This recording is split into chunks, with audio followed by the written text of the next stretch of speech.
আজকে তোমাদেরকে আমি একটা গিফট পার্সেল প্যাকেটিং এর ভিডিও শেয়ার করব। আর এই প্রথমবারের মতো আমাদের পেজ কিউট জেজে ক্রিয়েশনের পক্ষ থেকে একটা কন্টেস্টের আয়োজন করা হয়েছিল। এই কন্টেস্টে কারা কারা উইন হয়েছে, কি কি গিফট পেয়েছে, কাদের কি গিফট দেওয়া হয়েছে, এই সম্পর্কে এই ভিডিওটা আপলোড করবো আমি। তো তোমরা তো যারা যারা দেখতেই পাচ্ছ, এখানে টোটাল 5 জন ছিল। তো এখানে আমি 3 জনটা প্যাকেটিং করতেছি, আর বাকিগুলো আমি পরে অফ স্ক্রিনে প্যাকেটিং করে ফেলছি।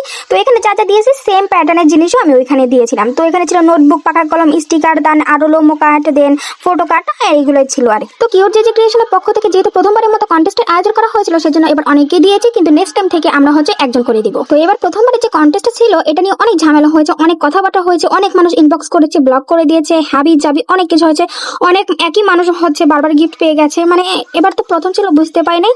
তো নেক্সট বার আশা করছি এই ভুলগুলো আর হবে না। অনেক বেছে যাচাই করে দেন কন্টেস্টের উইনারকে সিলেক্ট করা হবে, এন্ড সেটা অবশ্যই একটা লটারির মাধ্যমে করা হবে। তো দেখতেই পাচ্ছিল আমি যেখানে কি কি দিচ্ছিলাম। অ্যাকচুয়ালি জাইমা বলেছিল এভাবে কন্টেস্টের উইনার সিলেক্ট করতে, কিন্তু আমি একটু বেশি দয়ালু, তো সেজন্য আর কি এরকম 5টা খেয়েছি। ভালো মানুষের ভাত নাই, এটা তো সবাই আর কি জানে। তো নেক্সট কন্টেস্ট তোমরা কবে চাও সেটা কিন্তু অবশ্যই তোমরা কমেন্ট করে জানাতে একদমই ভুলে যাবে না। আর নোটবুকটা বাদ দিয়ে কিন্তু সব প্রোডাক্টই আমাদের কাছে অ্যাভেলেবল আছে, কাস্টমাইজ করেও বানিয়ে নিতে পারবে। তো নিতে চাইলে দ্রুত করে ইনবক্স করে ফেলো। আর এই তো সবগুলো গিফট পার্সোনাল কাটা কাস্টমারের অর্ডার ছিল, সেগুলোর সাথে আমি সবগুলো একসাথে প্যাকেটিং করে ফেলছি। তো আর এই কন্টেস্টে নিয়ে যে ঝামেলাগুলো হয়েছিল, আশা করছি নেক্সট টাইম এই ঝামেলাগুলো হবে না, কারণ সবাই গিফট পাওয়ার জন্য এই কাজগুলো করে থাকে। আর যারা যারা গিফট পেয়েছে তারা তো গিফট নিয়ে অনেক ভালো ভালো রিভিউ দিয়েছে। তো তোমরা গুলো চাইলে দেখে নিতে পারো, ভিডিওতে দেওয়া আছে।